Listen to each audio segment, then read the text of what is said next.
Programme में खुश आमदीद। मैं हूं सलमान हसन, साथ मौजूद हैं मुजीबुर रहमान शामी साहब। नाज़रीन, ईरान जंग का 11वां रोज़ है और हम देख रहे हैं कि जो ईरानी सरजमीन पर हमले किए गए हैं उसमें अब तक 1300 अमवात हो चुकी हैं। और हम ये भी देख रहे हैं कि रात गए डोनाल्ड ट्रंप साहब जो हैं वो एक तकरीब में मौजूद थे। वहाँ पर ख़िताब के दौरान उन्होंने कुछ इशारा दिया, इंदिया दिया कि शायद ये जंग जो है वो अब अपने ख़ात्मे के करीब है, ख़त्म हो सकती है।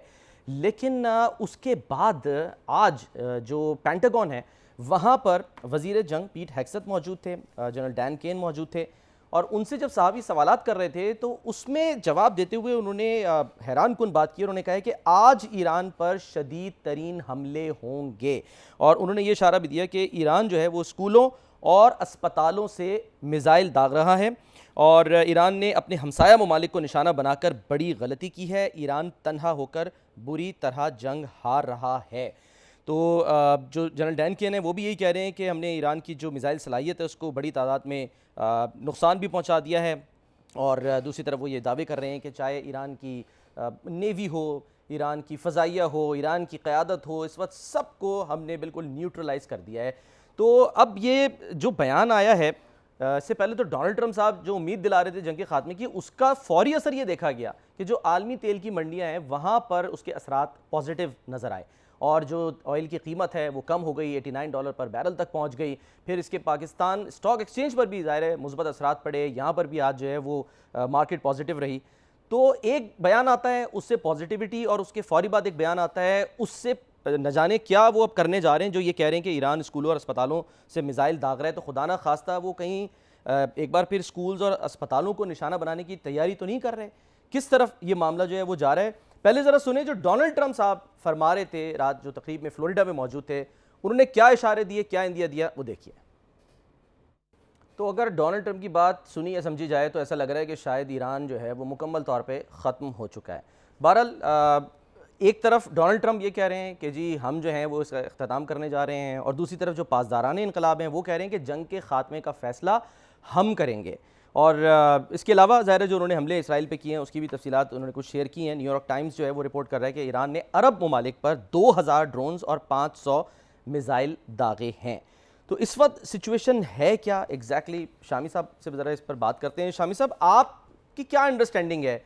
रात गए हम ये भी देख रहे थे कि जो पुतिन हैं, सदर पुतिन, उनसे भी टेलीफोनिक रब्ता हुआ और ये पहली मरतबा हुआ है जब से जंग शुरू हुई है कि दोनों रहनुमाओं का जो है वो टेलीफोनिक रब्ता हुआ। 1 घंटे बातचीत हुई, बड़ी फ्रैंक माहौल में हुई और उसमें जो है वो तमाम तर ये मामला डिस्कस किए गए। फिर उसके बाद ये इशारा दिया, इंदिया दिया और उसका असरात जो हमने देखे वो देखे स्टॉक मार्केट्स और तेल के मार्केट्स पर। तो शामी साहब, फैसला अब कौन करेगा? ये डोनाल्ड ट्रंप करेंगे या जो पासदाराने इनकलाब कह रहे हैं? कौन फैसला करेगा कि जंग जो है वो कब खत्म होगी और कैसे खत्म होगी? देखें, फैसला तो डोनाल्ड ट्रंप को ही करना है। अच्छा। क्योंकि उन्होंने ही हमला किया है। पासदाराने इनकलाब जो हैं वो तो दिफा कर रहे हैं ना, वो हमलावर नहीं है। तो जब हमला ख़त्म हो जाएगा तो फिर दिफा जो है उसकी क्या ज़रूरत रहेगी। तो जो जारे है, जिसने जंग का आगाज़ किया है, अमेरिका ने इसराइल के साथ मिलकर ईरान को निशाना बनाया है, तो ज़ाहिर है अगर वो फैसला करें कि हमें अपने आप को रोक लेना है तो जंग जो है ख़त्म हो जाएगी। और आज जो उन्होंने इशारा दिया कि ये जंग जल्द ख़त्म हो सकती है, तो दुनिया भर में यानी उसके बड़े उस पर मुसर्रत का इज़हार हुआ।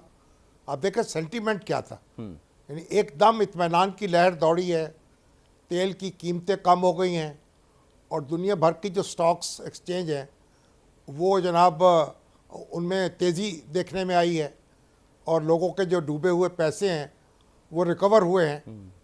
तो इसका मतलब पूरी दुनिया चाहती है कि जंग ख़त्म हो और सुकून का सांस मिले और आलमी मईशत को जो ख़तरे लाक हैं और आलमी अमन को जो ख़तरे लाक हैं वो कम से कम हो जाए।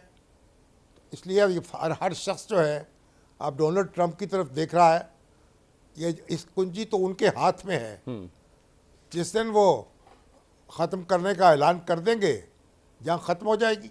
शामी साहब, जो अमरीकी वज़ीर जंग हैं वो फरमा रहे हैं कि जी आज हम ईरान पे शदीद तरीन हमले करने जा रहे हैं, और वो जो इशारे दे रहे हैं कि ईरान स्कूल्स और अस्पतालों से मिसाइल दाग रहा है, तो क्या हम समझें खुदा न खास्ता कि वो कोई जवाज़ ढूंढ रहा है कि वो एक बार फिर जो सिविलियन इमारतें हैं उनको निशाना बनाए? और दूसरी तरफ डोनाल्ड ट्रंप जो हैं उन्होंने फॉक्स न्यूज़ को इंटरव्यू दिया है और उसमें उन्होंने ईरान से बातचीत का इंदिया दे दिया। उनसे सवाल हो तो उन्होंने कहा कि हाँ जी, अगर डिपेंड करता है कि क्या माहौल है तो हम जो है वो बातचीत कर सकते हैं।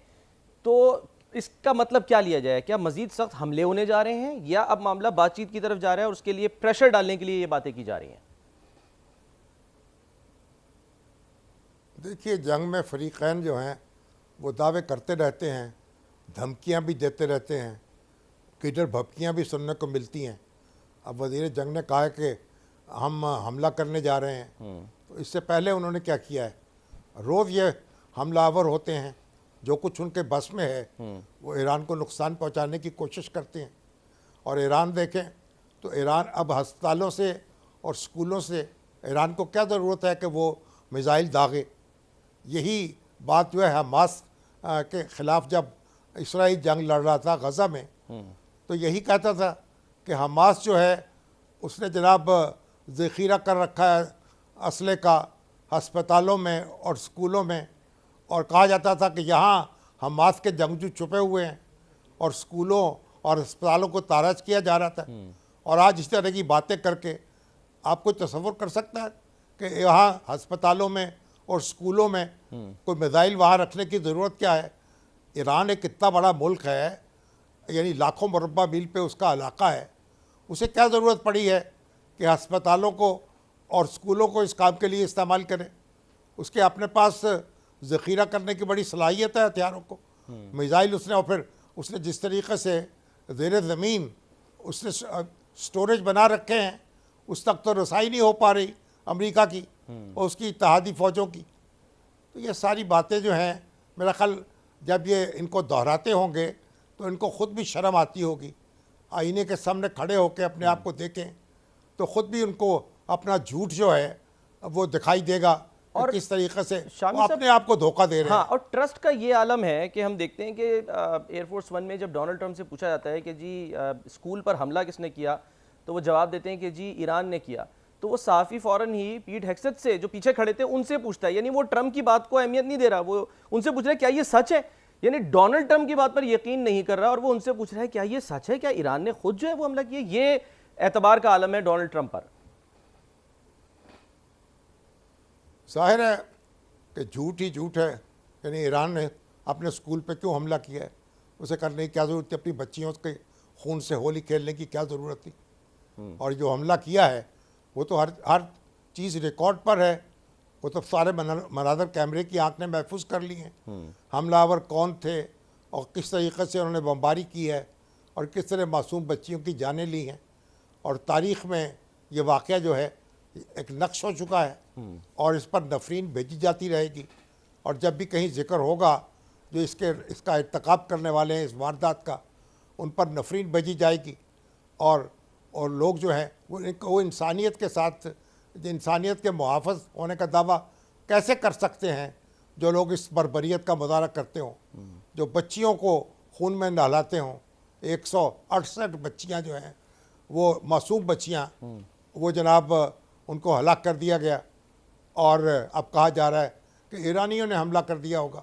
ये वो बातें हैं जिस पर कोई शख्स यकीन करने को तैयार नहीं है। जो लोग कह रहे हैं वो भी यकीन नहीं रखते, वो सिर्फ बात बनाने का शौक़ है। कभी एक तरफ बात कर दी, कभी दूसरी तरफ कर दी, बेपरकी उड़ाते हैं और उनकी अपनी बातें जो है वो खोखली हैं, कोई उन पर यकीन करने को तैयार नहीं है। ना अमेरिका के अंदर बहुत से लोग ऐसे हैं जो यकीन नहीं कर रहे, और अमेरिका से बाहर तो भारी तादाद जो है वो इस पर यकीन करने को तैयार नहीं है। शामी साहब, अगर ज़ाहिर है ये जिस तरह से वो बात कर रहे हैं और कह रहे हैं कि जी हमने नेवी को, फ़ज़ाइया को, सबको, ईरान की क़यादत को तक को जो है वो ख़त्म कर दिया है, तो ऐसे में अब उनकी तरफ से ज़ाहिर सी बात है ये कहा जाना कि जी हम जो हैं वो मतलब हमारे पास है इख्तियार कि हम जो है वो जंग को जो है वो कब ख़त्म करेंगे, ये आपको लगता है कोई इंटरनेशनल प्रेशर भी है? क्योंकि जब पुतिन से बात होती है तो कहा जाता है जी 1 घंटे उनके साथ तवील बात हुई और पहली दफ़ा, ये पहला मौका है जब से जंग शुरू हुई है। तो आपको लगता है कि कोई इंटरनेशनल प्रेशर जो है वो अब वो ले रहे हैं डोनाल्ड ट्रंप? देखिए, आलमी रायमा का प्रेशर भी है। लोगों आलमी रायमा जो है दुनिया भर में उनकी किसी मंतक को और किसी इस्तदलाल को कबूल नहीं किया गया। यूरोप में भी और अमेरिका में भी आप जाके देखें कि कितने फ़ीसद लोग जो हैं जो उनसे इख्तलाफ कर रहे हैं, उनकी रेटिंग में कितनी कमी वाक़ हुई है। और ये जो भी कभी एक मंतक, कभी दूसरी मंतक, कभी एक बात, कभी दूसरी बात, और आपस में कॉन्ट्राडिक्ट कर रही हैं। वो तो कह रहे थे कि हमने ईरान की जो सलाहियत है एटमी, उसको बिल्कुल ख़त्म कर डाला है। अब ईरान जो है वो एटम बम बनाने का सोच भी नहीं सकता। और आज वो कह रहे हैं, जब वो सारा उन्होंने उसके बाद जंग रोक दी थी और आज फिर हमलावर हुए हैं, तो कह रहे हैं कि ईरान जो है वो तो एटम बम बना रहा था और हम उसको एटम बम बनाने की इजाज़त नहीं दे सकते। दुनिया उसको यरगमाल बनाना चाहता था। भाई वो तो आप तो सलाहियत ख़त्म कर चुके थे, तो फिर 1 महीने के अंदर, 2 महीने के अंदर ईरान इस कैसे पहुंच गया इस मुकाम तक कि वो बम बनाने वाला हो। ये सारी बातें जो हैं एक खोखली बातें हैं और इन पे कोई यकीन नहीं करने को तैयार, और ना उनकी बात खुद नहीं मानी जा रही। वो पेंटागन की जो रिपोर्ट है उसको देख लीजिए, उनकी जो इंटेलिजेंस एजेंसियाँ हैं 18 वो कह रही हैं इस बात का कोई सबूत नहीं है कि ईरान जो है वो अमेरिका पे हमला करना चाहता था। इस बात का कोई सबूत नहीं है कि ईरान जो था एटमी हथियार बना रहा था। वो इंटरनेशनल एटॉमिक एनर्जी एजेंसी जो है वो क्या कह रही है? वो कह रही है ईरान में कोई सलाहियत नहीं थी एटम बम बनाने की, और ईरान चीख चीख कर कह रहा था कि हम एटम बम नहीं बनाना चाहते, हम एटमी हथियार नहीं बनाना चाहते। और उनके जो रहबर थे उनका ये फतवा था कि हम ये हथियार नहीं बनाएंगे, और बरसों से वो कहते चले आ रहे थे। और आज भी उनका यही कहना था कि हम तो एक पुरअमन मकासद के लिए ये टेक्नोलॉजी हासिल करना चाहते हैं, सही। हम कभी हथियार नहीं बनाएंगे, क्योंकि वो इसको गैर इस्लामी समझते थे एटम बम के हसूल को और एटमी हथियारों की तैयारी को। ठीक है। क्योंकि इसमें अमित जब साहब, आप एटम बम का निशाना बनाते हैं तो लोग जो हैं ये बिला तफरीक लोग मारे जाते हैं, बेगुनाह भी और गुनाहगार भी। तो वो कह रहे थे कि हम ऐसा हथियार नहीं बनाएंगे, बार बार उनका ऐलान था। तो इसलिए अब ये कहना कि जनाब वो तो पूरे दुनिया को यरगमाल बनाना चाहता था, वो मशरक़ वस्ता पे ईरान कब्ज़ा करना चाहता था। कौन सी मशरक़ वस्ता पे वो कब्ज़ा करना चाहता था और कैसे कब्ज़ा कर सकता था? कितने साल ईरान जो है, ईरान के साथ इराक़ की जंग हुई और इराक़ की जंग जो है वो मुसल्लत की गई ईरान पर, और कितने साल उसने लड़ाई लड़ी है और उसका मुकाबला किया है। तो अब ये सब एक झूठ, कभी दूसरा झूठ, कभी तीसरा झूठ, और एक झूठ जो है वो कहते हैं दरोकार हाफजाना बाशद। जो झूठ बोलने वाला है उसका हाफजा नहीं होता, वो भूल जाता है कि उसने कल क्या बात कही थी और परसों क्या बात कही थी। हर वक्त एक नई बात कहता है क्योंकि वो झूठ होती है। ठीक है शामी साहब, air commodore retired Khalid Chishti साहब ने भी हमें ज्वाइन किया है, उनसे भी हम ज़रा बात करते हैं। चिश्ती साहब, एक तरफ तो ज़ाहिर है बरतानी अखबार लिख रहा है कि जी ट्रंप का ईरान में वेनेजुएला मॉडल जो है वो नाकाम हो गया और रज़ा शाह पहलवी की क़यादत की ख्वाहिश वाइट हाउस ने नज़रअंदाज कर दी, यानी कि वो भी जो एक इम्पैक्ट आ रहा था वो भी ज़ीरो हो गया। तो जो जैसे शामी साहब भी कह रहे हैं, तो क्या ट्रंप साहब ने तारीख़ नहीं पढ़ी थी, उनको किसी ने बताया नहीं था? ये खुशफहमी क्या थी उनको कि ईरान जो है वो भी वेनेजुएला ही साबित होगा? बहुत शुक्रिया शामी साहब और सलमान साहब, आपने इनवाइट किया। मेरा ख्याल है उन्होंने ईरान की तारीख नहीं पढ़ी और वेनेजुएला की ज़्यादा पढ़ ली। अच्छा। उसकी वजह यह है कि ईरान की तारीख पढ़ते तो उनको पता लगता कि इनकी रिच हिस्ट्री है, इन्होंने जंग तो कभी शुरू नहीं की है, लेकिन जाहिर है लड़ी बहुत है जंगें जब इन पर थोपी गई हैं। वेनेजुएला की उन्होंने ज़्यादा इसलिए मैं कह रहा हूँ पढ़ ली कि वेनेजुएला पढ़ने के बाद उनको जो उनके एहलकार हैं, जो उनके इर्द गिर्द हैं, मिनिस्टर्स हैं, और ख़ास तौर पर जो 20 साल से नेतन्याहू हर अमेरिकन प्रेसिडेंट को ये कन्विंस कर रहे थे कि जनाब हमला करना चाहिए आपको, खुदा न खास्ता जो ईरान है वो जिनी है और ये कंट्रोल करना चाहिए, तो किसी और सदूर ने पहले नहीं मानी पहले। तो अब प्रेसिडेंट ट्रंप को वो कन्विंस कर पाए, उनको थोड़ी खुशामद ज़्यादा पसंद है, तो उन्होंने हमला कर दिया। वेनेजुएला पर जब हमला किया तो मुझे एक चीज़ का खतरा था, जब आप इतनी क्विक विक्ट्री हासिल करते हैं तो उसके साथ एक डेंजर अटैच होता है, जो उन्होंने मिसरीड किया। तो शामी साहब ज्यादा जानते होंगे, मैं छोटी सी गुजारिश करने लगा हूं। बुनियादी तौर जब आप फतह हासिल करते हैं तो ये पहली फतह एपिटाइजर के तौर पे एक्ट करती है। फिर आप कहते हैं इसके बाद तो मेन डिश मैंने शुरू करनी है। तो मेन डिश उन्होंने ईरान को समझा, ये एपिटाइजर होती है। और जब इस तरह की फतूहात आपको क्विक फिक्स तौर पर मिल जाए, जिसके अंदर ना आपका कोई लॉसेस हुए सिग्निफिकेंट, पैसों से आपने वो जंग जीत ली हो, यानी ब्राइब कर लिया हो, लोगों को खरीद लिया हो, सिक्योरिटी को, उनके हाई ऑफिशियल्स को खरीद लिया हो, तो आपको लगता है ये तो बहुत ही सस्ता काम है, मैं तो सिर्फ हुक्म जारी करना है और कल मेरे पांव में फतह होगी। ऐसा नहीं होता।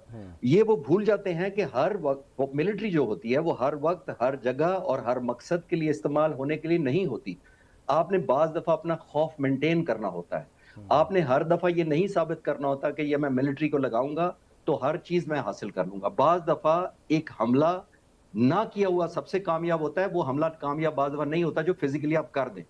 अब क्यों इनके असले शॉट हो रहे हैं? क्योंकि ये समझ रहे थे कि ना तो ईरान रिस्पॉन्ड करेगा, ना हिटबैक करेगा, ना सस्टेन करेगा, और इनके लिए सरप्राइज हुआ है। अब जो डिप्लॉयमेंट हो रही है वेपन्स की लेफ्ट राइट यूक्रेन से उठाकर, वो अभी सवाल तो नहीं है, आपका बाद में बात कर सकते हैं, लेकिन यही हो रहा है कि उन्होंने अंडर एस्टिमेट किया ईरान की कैपेबिलिटी को और अपनी फतह को, जो एक रात की वन ऑपरेशन पैसों से खरीदी हुई, को बहुत ज्यादा ओवर एस्टिमेट। तो वेनेजुएला आप कह रहे हैं एज एपेटाइजर था, तो इससे तो लगता है कि इसी से ही उनको बदहजमी हो गई है और आगे तो पता नहीं ईरान कैसे जो है वो हजम करेंगे।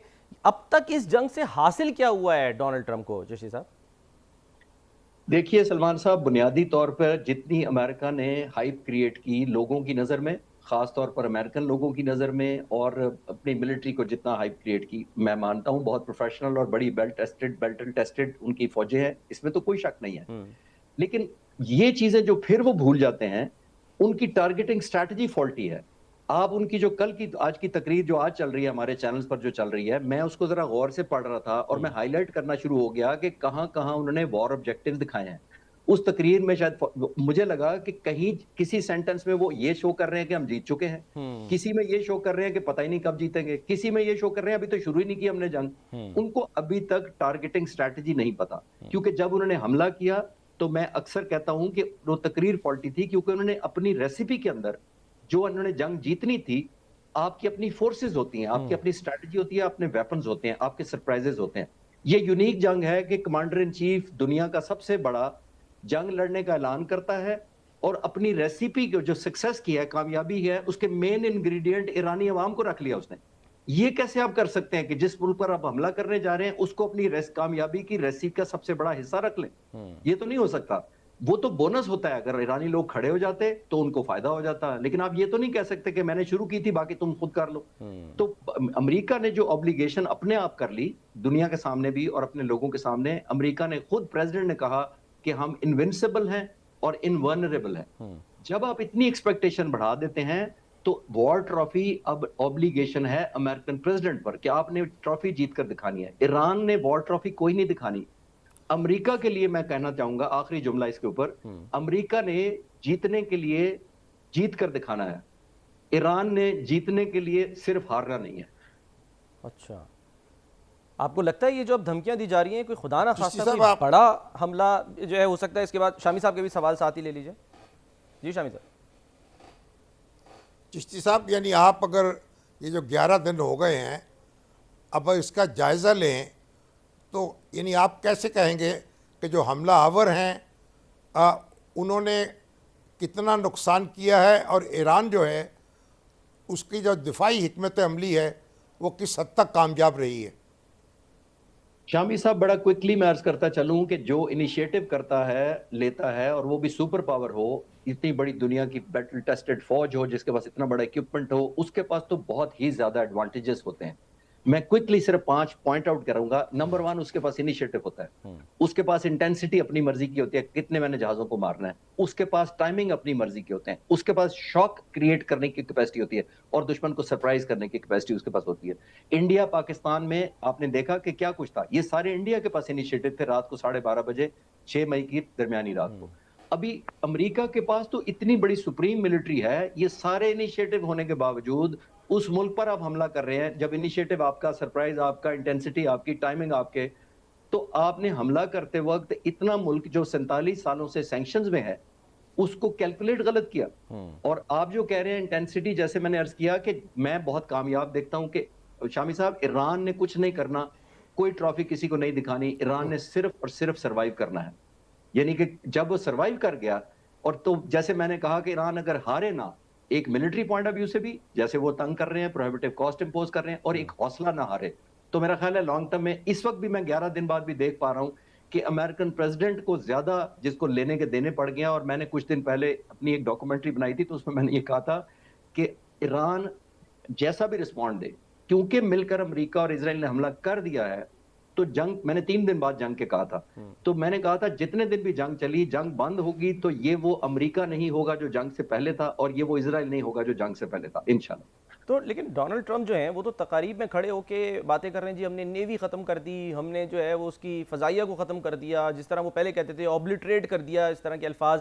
क़यादत को कह रहे हैं कि बिल्कुल वहाँ लीडरशिप ही नहीं है, बड़ी बड़ी बातें कर रहे हैं कि लीडरशिप नहीं है, उनके मिसाइल सिस्टम को हम जो है वो 10% पे लेकर आ गए हैं, ड्रोन्स तनसीबात, यानी जहाँ ड्रोन्स बनते हैं हमने उन तनसीबात को भी जो है वो तबाह कर दिया है। तो ये क्या, वो किसको बेवकूफ़ बना रहे हैं फिर? देखिए, मैं शामी साहब का इंट्रोडक्शन सुन रहा था जब मैं लॉग इन किया था आपके साथ, तो बड़ी जबरदस्त उन्होंने बात कही थी उन्होंने, और मैंने पिछले जून में भी ये अर्ज किया था जो शामी साहब कर रहे हैं, और या ज़ाहिर है उन्होंने उस वक्त भी की होगी और मैंने उस वक्त की थी। जब अमेरिका ने लास्ट अटैक किया था, तो अमेरिका ने ये ऐलान किया था, प्रेसिडेंट ट्रंप ने, कि हमने इनको 30-40 साल पीछे धकेल दिया, इनके न्यूक्लियर प्लांट को, हमने इनको ये कर दिया, हमने इनके पैसे खत्म कर दी। जब मुझसे पूछा आप जैसे दोस्तों ने, तो मैंने कहा था ये नहीं हो सकता, क्योंकि जो न्यूक्लियर इंडस्ट्री होती है वो नॉर्मल कॉन्ट्रैक्टर नहीं बनाते, वो अंडरग्राउंड होती है, टनल्स में होती है, 500-500 फुट नीचे होती है, उसको बहुत ज्यादा सिक्योर किया जाता है। और मैंने उस वक्त भी कहा था कि ये इतनी जल्दी एलिमिनेशन नहीं हो सकती। इसीलिए अब उनको मानना चाहिए कि उस वक्त हमने गलत कहा था, या अभी गलत कह रहे हैं। अगर उस वक्त तबाह कर दी थी तो अभी क्यों आए हैं, और अगर अभी आए हैं तो फिर ये कहें कि हमारा ऑपरेशन उस वक्त ठीक नहीं हुआ था। तो दोनों में से एक, दोनों बातें नहीं हो सकती। जहां तक आपकी बात है कि जो परसेप्शन क्रिएट वो कर रहे हैं जंग से, वो तो आपने 1.5-2 महीने से देखा था कैसी वॉर पोस्चरिंग हो रही थी। ईरान को तो ये कहा जा रहा था कि तुम्हारे लिए तबाही जो है वो चॉइस नहीं है, it's a matter of time only, जिस दिन हम हमला करेंगे तुम्हें हम एलिमिनेट कर देंगे। कुछ भी नहीं हुआ। आखिरी बात एक इंपॉर्टेंट, पिछली जंग जो जून की हुई थी, पहले दिन 37 उनके टॉप लीडरशिप को शहीद कर दिया गया था, 19 न्यूक्लियर साइंटिस्ट को अगले चंद दिनों में शहीद कर दिया गया था, फिर भी सिस्टम चला। अभी उन्होंने 50 को शहीद किया, लेकिन सिस्टम चलता आ रहा है। वो इसलिए, जितना मैं पढ़ पाया, उनके जितने 32-33 तकरीबन डिस्ट्रिक्ट हैं, तमाम की जो चेन ऑफ कमांड है डिफरेंट है। सलमान साहब, इनकी जो decision making, war strategy centralised है, और जो मैनिफेस्टेशन और एग्जीक्यूशन जंग की है वो इंडिपेंडेंट कमांडर फील्ड में खुद फैसला करता है। उसको आज ही पता है कि मैंने किस दिन कौन सा वेपन किस वक्त किस टारगेट के खिलाफ करना है। और सबसे ज्यादा बिल्कुल इंपॉर्टेंट बात यह है कि अमेरिकी लोग एज ए ऑप्शनल वॉर लड़ रहे हैं। It's a good to have a war, लेकिन ईरानी लोग गुड टू हैव वॉर नहीं लड़ रहे। अमेरिका के लिए वॉर ऑफ चॉइस है और ईरान के लिए वॉर ऑफ सर्वाइवल है। ये जो एक वेबसाइट है, न्यूज़ वेबसाइट एक्सियस, उसने दावा किया था कि जी एक प्लान बन रहा है, अमेरिका बना रहा है कि ईरान के एटमी मवाद पर कब्जा करने के लिए स्पेशल फोर्सेस जो हैं वो भेजी जाएं। अब आज पीट हेग्सेथ जो हैं वो भी कह रहे थे कि हम आज शदीद हमले करने जा रहे हैं। अब आपको क्या लग रहा है कि वो इस तरह की कोई एडवेंचर जो है वो सोच सकते हैं करने के बारे में कि जी हम ग्राउंड पे अपनी फोर्सेस उतारें, वो जाएं, कोई जैसे फिल्म चल रही हो मिशन इम्पॉसिबल या जेम्स बॉन्ड की, जिसमें जाके वो मवाद उठाएं और वहाँ से लेकर जो है वो खामोशी से आ जाएं? सलमान साहब, मुझे तो आज की तकरीर सुन के प्रेसिडेंट ट्रंप की ऐसा लग रहा था कि वो इस स्टेज पे भी बंद कर देना तो वो अपने मीडिया को कहेंगे कि सबको ऐलान कर दो कि हम जीत गए। वो तो कुछ उनकी मर्जी है कि वो क्या ऐलान कब करें और कहे कि हमने सब कुछ कर दिया, अपने टारगेट अचीव कर लिए हैं। और फॉल्स फ्लैग ऑपरेशन भी कर सकते हैं कि सिंबॉलिकली उतारें, 2 तस्वीरें खींचें, बेशक न्यूक्लियर एनरिचमेंट मटेरियल मिले ना मिले, वो कहें जी हमने तो उठा के हम ले आए हैं। क्योंकि इतना बड़ा मुल्क है, 1.7 मिलियन स्क्वायर किलोमीटर, पाकिस्तान से ऑलमोस्ट दुगना बड़ा मुल्क है। तो आई थिंक ये वो विक्ट्री यूनिलैटरली भी अनाउंस कर सकते हैं। और ये न्यूक्लियर एनरिचमेंट जो मटेरियल है, इसका भी मैं सरप्राइज नहीं होऊंगा कि हिस्टोरियंस बाद में लिखे कि फिजिकली नहीं हुआ था, बस एक सिंबॉलिक सा हेलीकॉप्टर उतारे थे किसी जगह पे और फिर उन्होंने कहा ये हमने उठा लिया। लेकिन अब क्योंकि क्रेडिबिलिटी उनकी बड़ी लो हुई है targeting strategy point of view से, तो कुछ भी हो सकता है। लेकिन एक्चुअल दौर मुझे ऑपरेशन बहुत मुश्किल लग रहा है, बहुत ही मुश्किल, या उनके लिए बड़ी फेटल होगा उनके लिए लॉसेस के पॉइंट ऑफ व्यू से। अच्छा, एक और भी एक बात है चिश्ती साहब कि मुश्तबा खामनाई साहब की तकर्री हुई, उससे ज़ाहिर अमेरिका को, इसराइल को एक पैगाम चला गया कि आने वाले दिनों में जो सख्त गिर मौक़िफ़ है वही रहेगा, वैसा क्या वैसे ही रहेगा, कोई उसमें तब्दीली। बल्कि अब तो उनका मजाक मीम्स की सूरत में अब इंटरनेशनली ये उड़ाया जा रहा है कि जी आपने अफ़गानिस्तान पे हमला किया, तालिबान को तालिबान से रिप्लेस कर दिया, आपने ईरान पे हमला किया, खामनाई को खामनाई से रिप्लेस कर दिया। हासिल वसूल हुआ क्या? इसके बावजूद आप ये कह रहे हैं कि जी हम जो है वो नई क़यादत को भी निशाना बना सकते हैं, कैसा हो सकता है? खामनाई साहब जो आए हैं नए रहबर, उनसे मुतालिक प्रोपेगेंडा भी जो है वो किया जा रहा है, वो सब क्या हो रहा है? एक क्विक ब्रेक लेते हैं, फिर हम वापस आते हैं। ब्रेक के बाद हमारे साथ रहिए।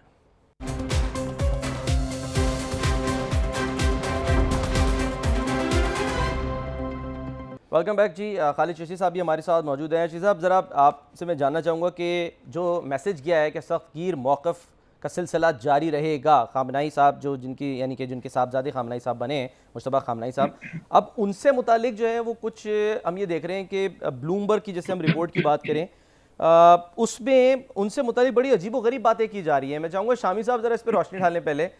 शामी साहब, सर हम क्या समझें, ये प्रोपेगेंडा है कि अभी वो रहबर बने, इस तरह की खबरें निकाल के दी जा रही हैं कि खुदा न खास्ता जैसे वो प्रॉपर्टी टाइकून है, लेकिन वो जाहिर है रिपोर्ट कर रहा है, ऐसा एक जरीदा तो हमें मानना पड़ेगा या नहीं?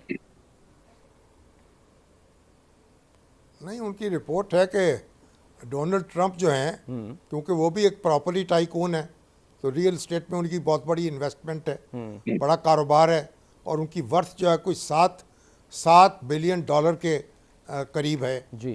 तो इसी तरह वो कहते हैं कि जो मुश्तबा खामनाई हैं वो भी रियल एस्टेट जो है उसका बिजनेस करते हैं, और उनकी वर्थ जो है कोई 135 मिलियन डॉलर के करीब बताई जा रही है। 138 मिलियन कहते हैं कि ईरान में भी 138 जी, और मुत्तहिदा अरब अमारात में भी, और दुनिया के मुख्तलिफ ममालिक में भी उनकी रियल एस्टेट का कारोबार है और उनकी जायदादें हैं। और साथ ये भी कहा जा रहा है कि जायदादें बेनामी हैं, उनके नाम पे नहीं हैं। तो हमारा ये तो फिर बड़ी तहकीक तलब बात है कि किसके नाम पर जायदादें हैं और क्या उनका कारोबार खुला कारोबार है, खुफिया है।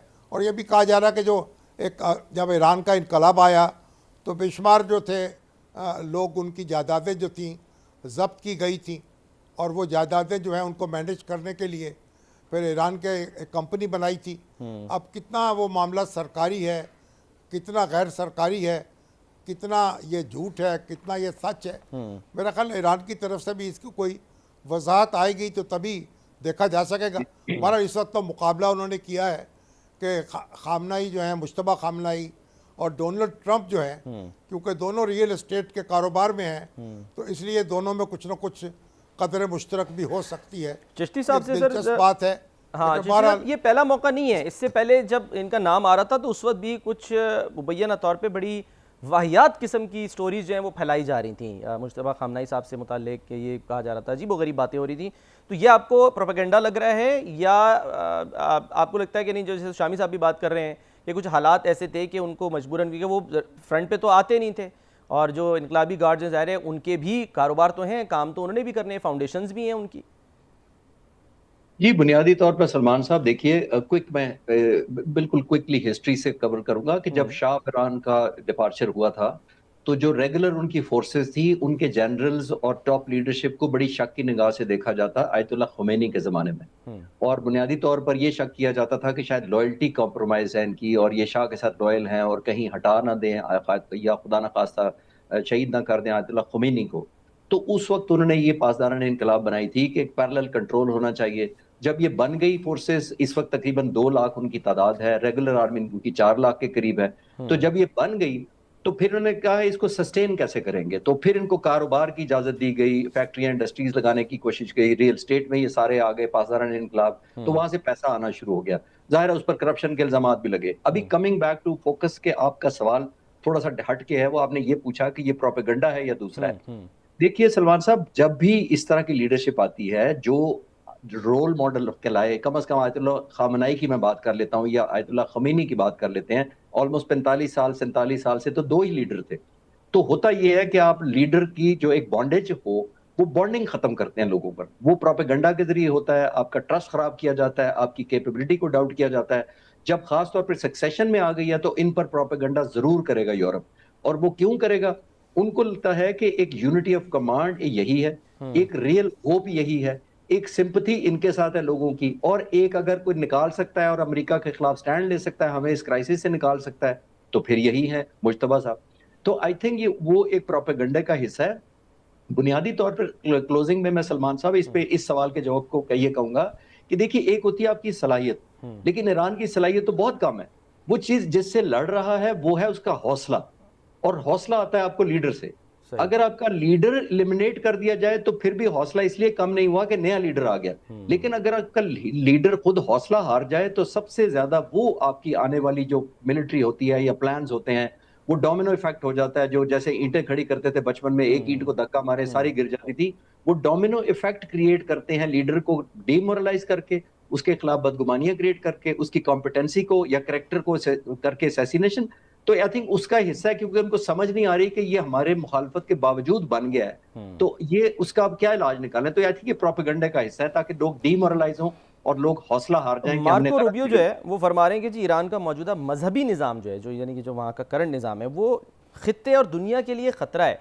तो हम क्या समझें ये प्रोपेगेंडा, ये सब कुछ एक तरफ क्या नए रहबर को, मुश्तबा खामनेई साहब को निशाना बनाया जा सकता है, उनको टारगेट किया जा सकता है? क्योंकि पीट हेग्सेथ से आज अब से कुछ देर पहले जो प्रेस ब्रीफिंग हुई है पेंटागन में, उनसे सवाल हुआ कि ऐसी इत्तलात आ रही हैं कि जी मुश्तबा खामनेई साहब जो हैं वो हर्ट हैं, ज़ख्मी हैं। तो उन्होंने कहा कि नहीं जी फ़िलहाल ऐसी कोई हमारे पास, यानी कि वो कंफर्म नहीं कर सकते, यानी बात यहाँ तक जो है वो पहुँच गई है। सलमान साहब, मैं बिल्कुल चाहूंगा कि वो अल्लाह ताला उनको सेफ रखे, लेकिन ये पॉसिबिलिटी जरूर है। वो पॉसिबिलिटी इसलिए है कि वो डीमोरलाइज करना चाहेंगे ईरानी लीडरशिप को और बाकी लीडर्स को जो लाइन में होंगे, जो पॉसिबल सक्सेशन में ले सकते हैं कि अगर आप आगे आएंगे तो हम आपको भी निशाना बनाएंगे। लेकिन बुनियादी तौर पर जब आप लीडर को निशाना बनाते हैं तो आप अपनी एक कमजोरी भी दिखा रहे हैं कि आप मिलिट्री को हिट नहीं कर पाए, आप अनएथिकल किया। बिकॉज मैं अक्सर कहता हूं कि लीडर को निशाना नहीं बनाया जाता जंगों में, इंटरनेशनल एक नॉर्म्स हैं, समझ लो। लीडर वो होता है जिसने लीड करना है, और सख्ती दिखाई आयतुल्लाह खामनेई ने। और फिर अगर ईरान पर गलबा पा लेता खुदा ना खास्ता किसी तरह अमेरिका, तो उसी को तो कॉम्प्रोमाइज करवाना था उन्होंने, उसी से सरेंडर कराना था, उसी से उन्होंने 20-40 साल का एग्रीमेंट लिखाना था, उसी को इमोशनली सेटबैक देना था लोगों को। तो आई थिंक ये लीडर को जो टारगेट करने के वो वैसे ही अनएथिकल था और वो पहले दिन ही नाकाम हुआ। और मेरा ख्याल है कि लोगों का सक्सेशन यहाँ पे ईरान में बहुत स्ट्रांग है। जो वेनेजुएला समझे थे कि हम प्रेसिडेंट को उठा लाएंगे तो वाइस प्रेसिडेंट बन जाएंगे, तो ऑलमोस्ट हमारा उनका एलिमिनेट कर देंगे उनका रोल पॉलिटिक्स में। इधर नहीं होता, इधर सक्सेशन ऑफ लीडर इनकी बहुत स्ट्रांग है। और आपने देखा पिछली जंग में भी जो मैंने मेंशन किया, 37 लोग प्लस 19 साइंटिस्ट चले गए, ईरान चलता रहा। अभी 45 लीडर शहीद हो गए, फिर भी ईरान चल रहा है और हिटबैक भी कर रहा है। लीडरशिप मेरा ख्याल है इनकी सक्सेशन बहुत स्ट्रांग है, क्योंकि इनकी जो डिसीजन मेकिंग है, जो टारगेटिंग स्ट्रैटेजी है, वो सेंट्रलाइज्ड है। लेकिन जो एग्जीक्यूशन और मैनिफेस्टेशन है वो बहुत डिसेंट्रलाइज्ड है। यानी एक कमांडर जो बिल्कुल नॉर्थ में बैठा हुआ है ईरान के, उसको पता है कि मैंने ये मिसाइल इस वक्त इस टारगेट पर मारना है, ठीक, इसलिए मुश्किल है उनको। ठीक है, बहुत बहुत शुक्रिया खालिद चिश्ती साहब, एयर कमांडो रिटायर्ड, हमारे साथ मौजूद।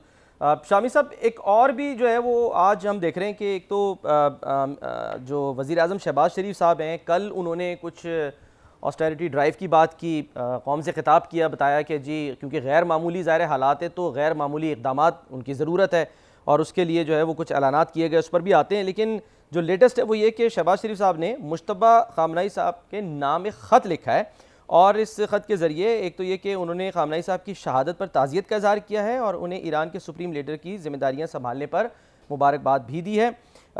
इसके अलावा शहबाज शरीफ साहब ने ईरान के बरादर अवाम और उम्मत मुस्लिमा के लिए पाकिस्तानी अवाम की ताज़ियत और दुआओं का भी इस ख़त के ज़रिए इज़हार किया और कहा कि पाकिस्तानी अवाम जो है वो शदीद दुख में हैं। डॉक्टर कमर चीबा साहब भी हमारे साथ मौजूद हैं, उनको वेलकम कर लेते हैं शामी साहब। और मैं चाहूँगा कि आप इस पर कमेंट करें कि ये कितना ज़रूरी था कि जी ऐसे हालात में कि जब ज़ाहिर है हम देख रहे हैं कि मुजाहरे भी हो रहे हैं, पाकिस्तान में भी मुजाहरे हुए, तो जैसे ही खामनेई साहब जो हैं उन्होंने एक मनसब संभाला है, उनको ख़त लिख कर ताज़ियत भी की जाए और मुबारकबाद भी दी जाए।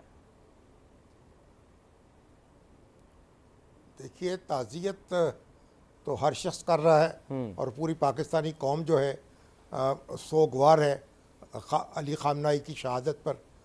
और जो नए लीडर हैं उनको मुबारकबाद देना भी लाजिम था कि उन्होंने जिम्मेदारियां संभाली हैं और उनकी कामयाबी के लिए दुआ भी की जानी चाहिए।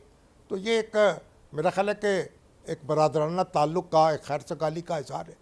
जो जंग है, हम उस जंग में फ़रीक नहीं हैं, ना जंग में हिस्सादार हैं। हम तो जंग को ख़त्म करना चाहते हैं, उसके लिए कोशिश में लगे हुए हैं। लेकिन जो एक खामनेई को निशाना बनाकर जो एक बैनुल अक़वामी कानून की खिलाफ वर्जी की गई है और सरीहन ज़्यादती की गई है, उसके ख़िलाफ़ तो हम एहतजाज कर रहे हैं अब। और मुश्तबा जो हैं वो अब ईरानी कौम का इंतखाब हैं और ईरानी कौम ने उन पर मसरत का इजहार किया है, उन पर एतमाद का इजहार किया है, तो हमारी दुआएं उनके साथ हैं। और वज़ीर आज़म ने जब पैगाम भेजा है तो मेरा ख्याल पाकिस्तानी कौम के जज्बात की तर्जमानी की है। जहाँ तक जंग का ताल्लुक़ है, हाँ, पाकिस्तान उस पर मुलव्वस नहीं है, ना है, ना होगा, ना होना चाहिए। ठीक है। तो पाकिस्तान तो उसके पास तो पानी अगर जितना डाला जा सकता है, जितना इसको पानी, इसको जंग को कम किया जा सकता है, इन शोलों को सर्द किया जा सकता है, उसके लिए हमें पूरी कोशिश करनी चाहिए। ठीक है। डॉक्टर कमर चीमा साहब, सर इससे पहले कि हम ज़रा जो हमने इक़दाम किए हैं और जो पाकिस्तान में इस वक्त हमें एक सबसे बड़ा मसला है, और वो ये कि सफारती कोशिशें तो जारी हैं लेकिन उसको सबूताज करने के लिए सोशल मीडिया का बड़ा गलत इस्तेमाल किया जा रहा है, उस पर मैं आता हूँ। लेकिन पहले मैं चाहूँगा क्विकली आप ज़रा इस पर कॉमेंट कर दें कि अभी जो करंट सिचुएशन है उसमें आपको क्या लग रहा है? बयानात तो मिक्स आ रहे हैं, ये भी लग रहा है कि शायद जंग का खात्मा हो सकता है और ये भी लग रहा है कि बहुत शदीद हमले हो सकते हैं ईरान पर। आप क्या असेस कर रहे हैं? बहुत शुक्रिया शामी साहब, असम भाई। देखिए, बात सीधी सी है कि डोनाल्ड ट्रंप जो है वो ये महसूस कर चुके हैं और पता लग चुका है कि ये जो जंग है ये उन्होंने गलत शुरू की है, और उसकी वजह यही है कि वो कल रात जो उन्होंने स्टेटमेंट दी कि जंग कभी भी बंद हो सकती है, वो तो कह रहे थे मैंने 5 हफ्ते जंग को जारी रखना है। उनके ऊपर प्रेशर आ रहा है अरब दुनिया का, उनके ऊपर प्रेशर आ रहा है फाइनेंशियल मार्केट्स का, उनके ऊपर प्रेशर आ रहा है बिजनेसेस का। उनके अपने मिड टर्म इलेक्शन है, वहां पे वोट होने हैं, वो वोट हार सकते हैं। उनको इस चीज का पता है कि ये एक अनपॉपुलर फैसला मैं कर चुका हूँ और अब मैं पब्लिक से मैंने फेस सेविंग क्या लेनी है, और इसलिए वो बैक ट्रैक कर रहे हैं। और आप देखिए ना, ये अरब दुनिया, हमारे दोस्त, हमारे भाई जो हैं, वो उन्होंने $1.5-2 ट्रिलियन की इन्वेस्टमेंट्स के वादे किए हैं।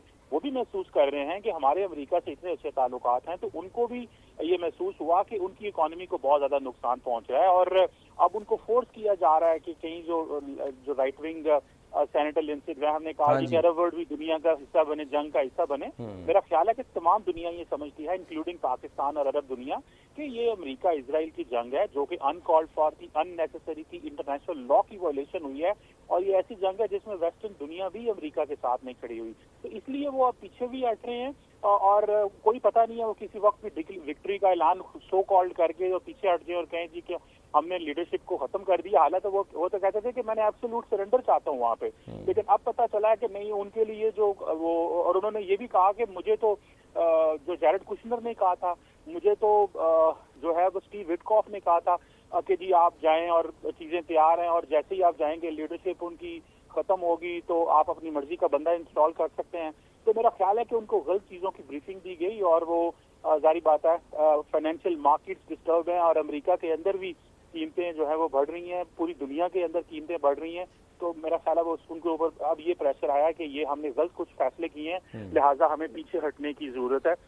तो मुझे ये लग रहा है कि ये अरब दुनिया की तरफ से भी प्रेशर गया है कि आप ये बंद करें, क्योंकि जो आपने करना था कर लिया, और ईरान अभी भी खड़ा है, उन्होंने अपनी लीडरशिप भी और ये भी कि जो जिस तरह आप लिंडसे ग्राहम का कह रहे हैं कि उनको पता नहीं तकलीफ हो रही है, परेशानी, कि भाई सऊदी अरब क्यों नहीं जो है वो आ रहा। पाकिस्तान दूसरी तरफ उसकी कोशिशें, शामी साहब ने भी उस पर रोशनी डाली थी कि देखिए ये बहुत बड़ी कामयाबी है कि ईरान और सऊदी अरब जो है वो आमने सामने ना आए, और ऐसा हुआ और पाकिस्तान के किरदार की तारीफ हो रही है। शामी साहब कुछ कहना चाह रहे हैं, ऐड कर दीजिए। चीमा साहब, आपकी मौजूदगी का फ़ायदा उठाकर मैं अर्ज़ करना चाहता हूँ कि अफ़गानिस्तान में जो इस वक्त क्या सूरत हाल है, क्या पाकिस्तान को कोई नुमायाँ कामयाबी मिली है दहशत गर्दों की सरकोबी में? शामी साहब, बहुत ज्यादा कामयाबी मिली है कि आप देखें कि हमने देखा कि हमने राइट ऑफ सेल्फ डिफेंस इस्तेमाल किया, हमने यूएन चार्टर के तहत वहां पे स्ट्राइक्स की हैं, और बैनुल अक़वामी दुनिया भी हमारी मदद को आ गई है। शामी साहब, आपको पता है कि जब पाकिस्तान ने वहां पे दहशतगर्दों की हाइडआउट से हमले किए तो रशिया ने स्टेटमेंट दे दी और कहा वहां 23,000 दहशतगर्द मौजूद हैं, और आज अमेरिका ने भी एक स्टेटमेंट जारी की है, और वो कहते हैं कि अफगानिस्तान जो है वो होस्टेज डिप्लोमेसी में इन्वॉल्व है, यानी कि अमेरिकन लोगों को होस्टेज बना के अलकायदा के बंदे जो है अफगान तालिबान छोड़ना चाहते हैं, जिसके ऊपर उन्होंने ये पाबंदियां लगाई हैं। तो मैं समझता हूँ ये पाकिस्तान के मिलिट्री एक्शन के बाद रशिया और अमेरिका के डिप्लोमेटिक एक्शन लेना, ये इस बात को साबित करता है कि पाकिस्तान ने जो सेल्फ डिफेंस में किया है, जो तालिबान सिर्फ पाकिस्तान की डिमांड है वही अमेरिका और रशिया की डिमांड है। देखिए दोनों मुल्कों के बिल्कुल अलग-अलग फॉरेन पॉलिसी है, अलग गोल्स हैं, दोनों एक दूसरे के खिलाफ जंग लड़ रहे हैं। यूक्रेन के अंदर अमेरिकन इतना वेपन्स दे रहे हैं यूक्रेन को ताकि वो रशिया से लड़े। रशियंस जो हैं वो अभी ईरान के साथ बड़े करीबी रवाबत में है, लेकिन दोनों पाकिस्तान की इस पॉलिसी को मानते हैं कि जो वहाँ पे TTP, al Qaeda, BLA, Islamic state और बाकी दहशतगर्द जमातें हैं वो तालिबान ने जो रखी हुई हैं और उनको पनाह दी हुई है। और सबसे बड़ी की शामी साहब इम्पोर्टेंट बात ये भी है कि बहुत सारे जो दहशतगर्द लोग हैं वहाँ पे ग्रुप्स के जो हेड हैं वो भले BLA से हों या TTP से हों या अलकायदा से, वो शामी साहब उन एरियाज में बैठे हुए हैं जहाँ पे डिप्लोमेट्स हैं काबुल के अंदर। तो ये उनको उन डिप्लोमेट्स के करीब रखना ताकि कल को इन लोगों के खिलाफ कोई एक्शन ना ले सके, स्ट्राइक ना कर सके। मैं समझता हूँ आप इमेजिन करें कि अफगान तालिबान अपने आप को आइसोलेट करने में या अफगान तालिबान का जो रवैया है ये कितना जो है वो जिस वक्त ना गैर तसल्ली बख्श रवैया है कि वो समझते हैं कि अगर एक घर में डिप्लोमेट बैठा है तो दूसरे घर में काबुल के अंदर दहशतगर्द जमात का हेड बैठा है तो उनके लिए कोई मसला नहीं है। वो समझते हैं शायद यही प्रोटेक्शन हो सकती है कि कोई वहाँ पे जो है वो हमला नहीं करेगा। मैं समझता हूँ कि अब 4-5 साल होने के बाद इंटरनेशनल कम्युनिटी ने ये रियलाइज कर लिया कि तालिबान ने जो वादे दोहा में किए थे वो उसको पूरा नहीं कर रहे।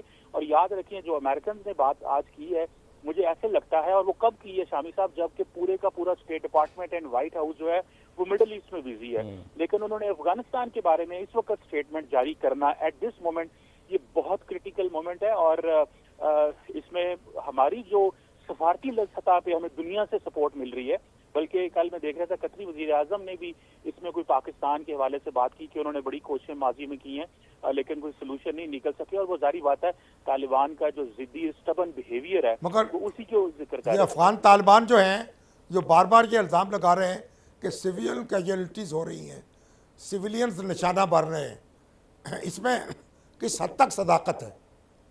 शामी साहब वो सिविलियंस बेसिकली वो लोग हैं जो उन दहशतगर्दों की फैमिलीज हैं। आप देखें कि वो बच्चे, वो फैमिलीज, बच्चे जो उन दहशतगर्दों ने अपने साथ रखे हुए हैं तो वो समटाइम्स ऐसी जगह पे जी तो वो उसको ह्यूमन शील्ड के तौर पे इस्तेमाल करते हैं और फिर बाद में दिखा देंगे जी देखें ये इतने बच्चे। देखें पाकिस्तान की जो आर्म फोर्सेस हैं उनकी वो सिर्फ मिलिट्री टारगेट पिक कर रहे हैं, अदरवाइज देखिए सिविलियंस को हिट करना हो या तो वो तो वहाँ पे इतनी बड़ी पॉलिटिकल क्लास है वहाँ पे तालिबान की, उसको भी हिट किया जा सकता है। लेकिन पाकिस्तान इंतहाई मैच्योरिटी का सबूत दे रहा है। हमारा टारगेट जो है वो अभी तक उनकी कोई पॉलिटिकल क्लास नहीं है, पॉलिटिकल लीडरशिप नहीं, सिर्फ दहशतगर्द, वो भी इंटेलिजेंस बेस्ड ऑपरेशन है। देखें हमारे वहाँ पे ग्राउंड इंटेलिजेंस भी पाकिस्तान के पास अच्छी बड़ी मौजूद है। हमें अफगानिस्तान के बड़े अच्छे से अंदाजा है वहाँ पे किस तरह का माहौल है, किस तरह के लोग हैं। तो वो हमारी सिक्योरिटी फोर्सेस जब उनको इंटेलिजेंस मिलती है वो सिर्फ मिलिट्री टारगेट्स पे हिट करते हैं। ये इंटरनेशनल कम्युनिटी, आप देखिए शामी साहब इंटरेस्टिंग बात क्या है, पूरी दुनिया पाकिस्तान का साथ दे रही है सिवाय भारत के। जब भी हम TTP पे स्ट्राइक करते हैं इंडिया की फॉरेन ऑफिस से स्टेटमेंट आ जाती है कि जी आप वहाँ पे बच्चों को और सिविलियंस को टारगेट कर रहे हैं, यानी कि सिवाय भारत के, और वो ओपनली कह रहे हैं। देखिए कहाँ अमेरिका कह रहा है कि जी ट्रम्प साहब ने कहा जी कि पाकिस्तान ठीक कर रहा है, स्टेट डिपार्टमेंट पाकिस्तान का साथ दे रहा है, रशिया जो कि भारत के बहुत करीब है पाकिस्तान की सपोर्ट कर रहा है और इतनी बड़ी स्टेटमेंट दे रहा है, लेकिन भारत उठता है और कहता है कि हम तो जो है वो सपोर्ट करेंगे। मैं समझता हूँ कि ये जो भारत ने TTP की सपोर्ट की है इससे हमारे फॉरेन ऑफिस को और हमारी पॉलिटिकल गवर्नमेंट को थोड़ा सा इसको मोमेंटम इस पर बढ़ाना चाहिए था और बताना चाहिए था कि इंडिया का क्या फेस है। जो हम ये कहते हैं कि ये ट्रांसनेशनल रिप्रेशन में इन्वॉल्व है कनाडा में, अमेरिका में और दुनिया में, इस चीज को भी दिखाया जाए कि तालिबान रजीम का इस वक्त कौन सपोर्टर है दुनिया में, सिवाय भारत के कोई सपोर्टर नहीं है, और वो भी उनका फॉरेन ऑफिस की स्टेटमेंट आती है। तो मैं समझता हूँ ये हमारे पास अच्छी अपॉर्चुनिटी है कि हम इसको हाईलाइट प्रॉपरली नहीं कर सके। हमारे जो मंदूब हैं UN में, आसम साहब, उन्होंने तो आज मैं देख रहा था इसको हाईलाइट किया है, लेकिन अगर ये पॉलिटिकल सतह पे इसको थोड़ा सा टेकअप किया जाता, इसाक डार साहब या प्राइम मिनिस्टर साहब या जो भी ओहदेदार हैं इस वक्त मुल्क के अंदर, वो इसको अगर हाईलाइट करते तो ये पता चलता कि तालिबान का इस वक्त सपोर्टर कौन है, और तालिबान का भी नहीं शामी साहब, TTP का सपोर्टर कौन है। क्योंकि हमारी तो जंग TTP और अलकायदा से और इस्लामिक स्टेट से है ना, हमारी जंग अफगान तालिबान से तो नहीं है। हमने तो उनको बड़े क्लियरली एक चीज कही है कि आप अब एक रियासत हैं, ये नॉन स्टेट एक्टर्स वाला बिहेवियर छोड़ें और एक रियासत के तौर पे एक्ट करें ताकि आपके साथ हम काम कर सकें, कारोबार कर सकें और आना जाना बढ़े। ठीक है डॉक्टर साहब, थैंक यू। एक ब्रेक लेते हैं, ब्रेक के बाद वापस आते हैं।